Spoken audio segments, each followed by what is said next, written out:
The chorus of your song is arguably the most important section of a song that has a chorus. And in this video, what we want to do is talk deeply about getting to a great chorus lyric. What we're going to do is talk about what a chorus is, because I think it's misunderstood a little bit, unless you think about it. We're going to talk about some writing prompts and show you those prompts, and they're prompts that are designed to get straight at the heart of a song idea and will very often lead you to great ideas for your chorus. And then we're going to talk about strategies and ways of thinking about a chorus that make the repeating bit get more interesting, not less interesting, as it repeats throughout the song. And we're also going to play for you a song that shows you this recoloring of the chorus in a really powerful way. Let's do it. Okay. First, we need to understand what a chorus is and what makes a chorus different to a verse. So it turns out that a chorus is not merely the bit where the lyrics repeat. And if that's the only definition you have of a chorus, it's a bit like saying the writing is the bit where the ink is black. You know, it tells you what it looks like, but it doesn't tell you anything about the contents of the chorus, which is really the important part of a great chorus. So a chorus is not just the bit where the lyrics repeat. A chorus is really the central idea, the peak emotion, or the core message. And even more than that, the best way to think about a chorus is that a chorus is a response to the problem that's established in the verses. And when you think of a chorus as a response, it really opens things up, because it means that a chorus doesn't actually have to be a statement. It doesn't have to be a grand declaration of some insight or wisdom, although it can be. But sometimes an appropriate response to a problem might be a question. Or it might be an action that you're going to take, or a decision that you've made, right? Or it might just be a thought that you're having. But thinking about the chorus as a response to the problem tells us something much more meaningful about what a chorus is and what makes it different to the verse, right? And again, it's not just about something repeating its lyrics, its contents are actually different. That idea of the relationship between the verse and the chorus is a really important point, because when you've set up the problem in the verses and then you've set about either attempting to answer or fully answering, or maybe leaving it open-ended in the choruses, you still have this idea of call and response, question and answer. And so the song flows and it develops, but it also goes back and forth between this idea of question and answer, call and response. It's beautiful tension with that relationship. Absolutely. Yeah. What I want to do now is show you a series of writing prompts that I use, again, in almost like every song that I write. I will use these prompts, and these prompts are specifically designed to be questions that drive to the emotional heart of a song, right, or a song idea. So as I show you these prompts, the idea with this in your writing practice is that you'd spend about 2 minutes with each of these prompts. Now, as a little forecast of your experience, some of these prompts are going to feel bang on. They're going to feel like a Jenga piece that just moves. You know, you push it and it moves. Some of them are going to be the Jenga pieces that don't move. You know, you're prodding at something and it's not quite moving, you know. But go through all of them, because you won't discover the pieces that move unless you work through all of them. So here they are. So I've realized. So I've decided. So I'm going to. That's why I always say. What I really need to tell you is, I'm so scared that. What I most want to happen is. What I need to know right now is, or you can phrase it as a question. You make me feel. If I am a blank, then you are a blank. And that prompt is designed to lean on metaphor. So if I am the concrete, you are the cracks, right? If I am a bird, you are a rifle, which is a reference to a McKenna song. And we'll come back to McKenna a little bit later. So each of these questions is driving at that peak emotion, a core message, a central idea at the heart of the song. And if you spend 2 minutes with each, often what you'll find is 1 or 2 or maybe 3 of these feels like an appropriate response to the problem of the verses. So you would encourage songwriters to go through this list, do them properly, 2 minutes on each one, and then check in with how you're responding emotionally to each of these, because 1 or 2 of them will really land for you. Absolutely. And the ones that land are likely to be veering you towards the chorus idea, and very frequently will furnish you with lyrics as well. Working through the rest of the questions is great, because often what will happen is you'll come up with a bunch of ideas and write a few things that can actually become lyrics that do go into the verse anyway. You know, it doesn't have to be just chorusy, but what you'll often find is that you get to that central place that's really the emotional heart beating at the center of your song idea. That's a great little point you just made about when you go through the others, they won't all land, but in going through the process of working through all of the prompts, you end up with all this fantastic material. And this is how a lot of people write. They focus on the chorus first, not just because they think it's the most important part, but also because they know that if they really focus on the chorus and getting at the heart of what they're trying to say, all of that material they write, all of that excess or overflow material could find its way into the verses. It could be useful in a bridge. It will come back into play potentially at some point. And let me just say, I will include a link to a PDF download of these prompts so you can just print them out and have them right there for you. So a few things to remember when free writing or responding to these prompts. Don't be writing lyrics, you know, in response to the prompts. Don't try and rhyme and get them lyrical. Really just free write full sentences, but just respond freely and in an uncensored way. And that's the best way to actually get to the core material and save the lyric writing component for once you've got the material out of you. On this search or on this quest for, you know, a great chorus, going through those prompts, I think, is really a valuable exercise in getting to the heart of the message. And then when you've got to the heart of what you're trying to say, that's a big first step. Finding the phrasing, finding the packaging or the right combination of words then becomes the next challenge. And one of the things we hear about a lot, and one of the things we personally struggle with a lot, is this idea of having a robust chorus, a robust phrase. Because ideally what you need your chorus phrase to do is you need it to withstand the punishment of the entire narrative. And more than just withstand the punishment of the entire narrative, you need it to gain momentum. You need it to gain weight, as Pat Patterson would say. You need it to mean more each time the listener hears it. And so the way we do this is we experiment with different language, different combinations of words, different phrases, looking for that one that stays the same in terms of the actual phrasing, but every time you hear it repeated, it's changed. The meaning of it has changed. The language is the same, but the meaning of it has shifted because now we're hearing more of the story, more of the character development. It gets more intense. It means more. That is one of the big challenges of any song. Can we get to the end and have the third or fourth chorus feel even better than the first time we heard it back at the beginning of the song? Why don't we play a song that does this beautifully, and then we can talk a little bit about it. So this is a song by McKenna, who's an American songwriter who writes in a sort of Americana genre. And the song is Stranger in His Kiss. 1, 2, 1, 2, 3, 4.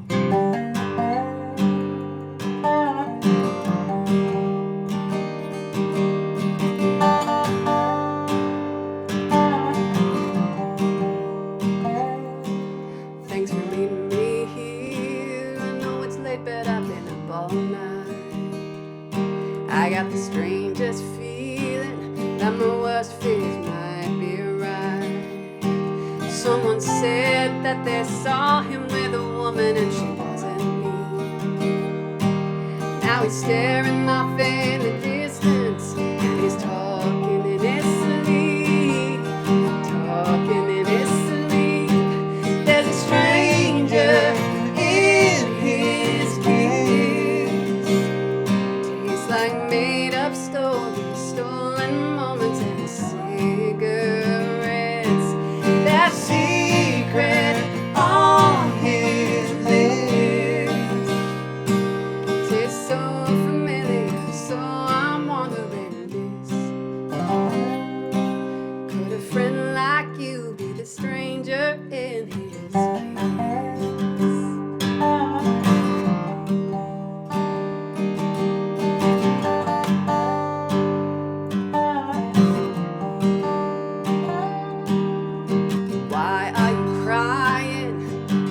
at you, you're falling apart. I could kill you with kindness if I could only find it in my heart. You were standing right there beside me when he said till the day he dies. Well, you dug your own grave when you made that bed, and there you lie, there you lie. There's a stranger in his kiss. Tastes like made-up stories, stolen moments and cigarettes. That secret on his lips tastes so familiar, so I'm wondering this. Could a friend like you be the stranger in his kiss?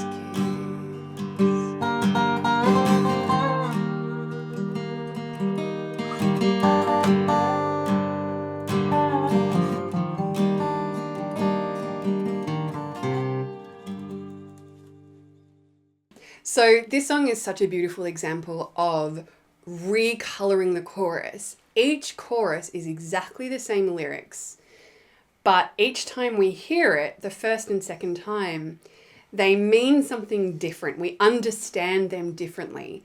And that's in large part, firstly, because of the way that the chorus lyrics are constructed. So they're thoughtfully constructed in a way that can actually be reframed multiple times, right? So just in thinking about that concept, that you want to write your chorus lyrics in such a way that you could approach them from multiple different angles, right?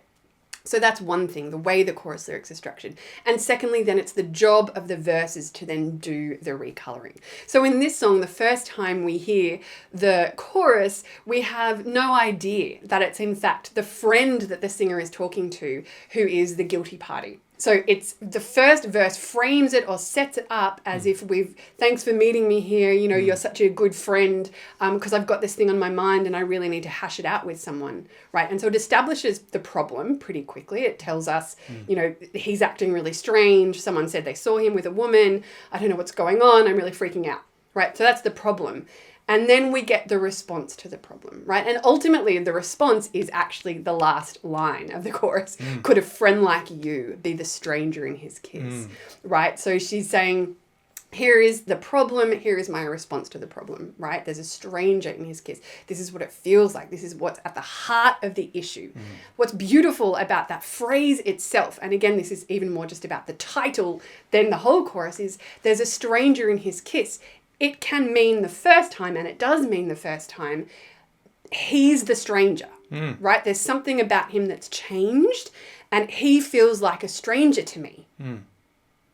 But then we get to the last line, could a friend like you be the stranger in his kiss? And now we understand that the stranger is not him. The stranger is her. She's the secret woman, right? And it feels very cinematic. This is great songs like this when they're done well. You know, there's that twist.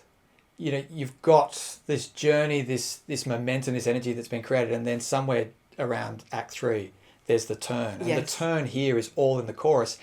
Like a great mystery or a great detective show, all the clues were there. Sherlock Holmes only works because you're given all the same clues as he is, but he manages to put it together. And so this chorus contains all the clues from the very beginning, and it makes the turn so much more delightful at the end when you feel it. Yes. And so then the problem with a chorus like this is, have we just given away the punchline, and what role does the second verse then have to play? But in this song, the second verse is beautiful because we get more information. Not only is this just a friend, this is the head bridesmaid at her wedding. You were standing right there beside me when he said till the day he dies, right? So not just any friend, not a casual acquaintance, right? But her best friend. Such good reality TV. In the whole world.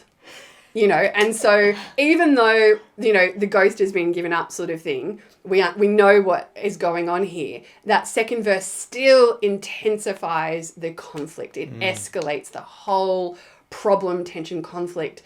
You know, it's not just that he's, you know, sleeping with someone else. It's that it's you and you are my best friend in the whole world. And so when we get to that last chorus, the first time she sings, there's a stranger in his kiss, right? We now fully understand the gravitas of the stranger in his kiss. And the word you use there, escalation, I think is such a great word. Because if you're writing a song, you know when it doesn't have that. Say you introduce the story, first verse, the chorus lands, you go into the second verse, and it's sort of the same story but told slightly differently. Yes. Second chorus lands and there's no shift. Yes. That idea of, you know, state the premise, expand the premise, escalate. Yes. I think is such a great framework for anyone writing a song. That's one that I use a lot. If I can get an idea to be clear at the beginning, expand in the middle, and escalate towards the end, that's the formula for all great television, all great film, all great novels, all great storytelling. Especially if your final escalation is unexpected in some way. The turn. One of the best ways that you can get to a great chorus lyric, even after you've done those prompts, is asking yourself, what is the emotion that you want to convey in this song?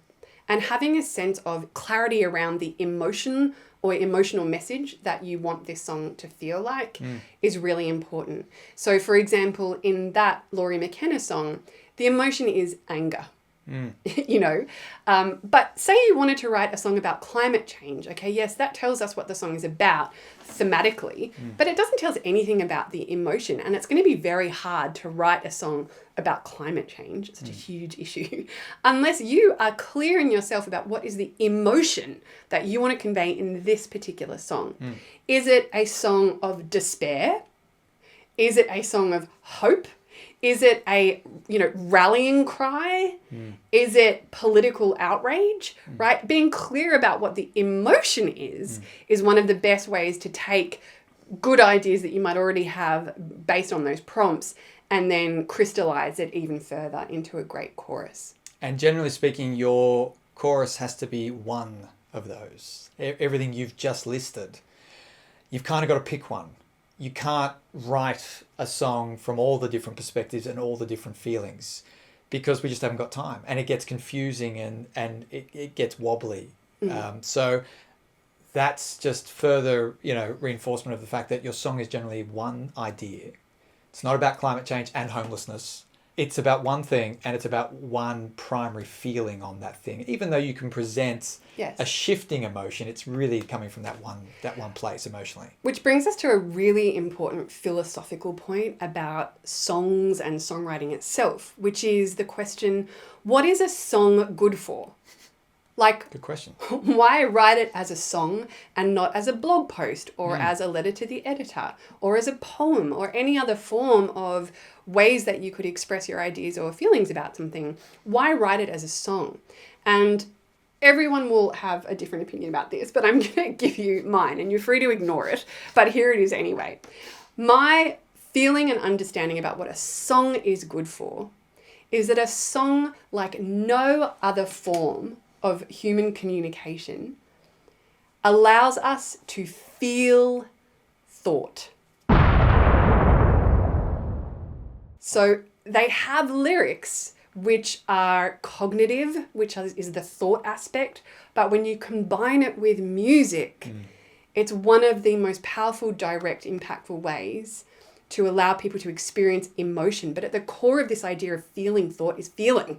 A song for me has not worked unless it has expressed, for me, a clear feeling and that it is received and heard in a way that ignites a feeling or an emotion, that it emotionally moves someone, essentially. And would you say that in order to have that feeling conveyed or communicated, the writer needs to be clear on the way they feel about the topic? Because sometimes we do dive into topics that just sound like a good idea and that might be fun to play with, and you get halfway through a song and you're not sure what stance you're taking or what statement you're trying to make.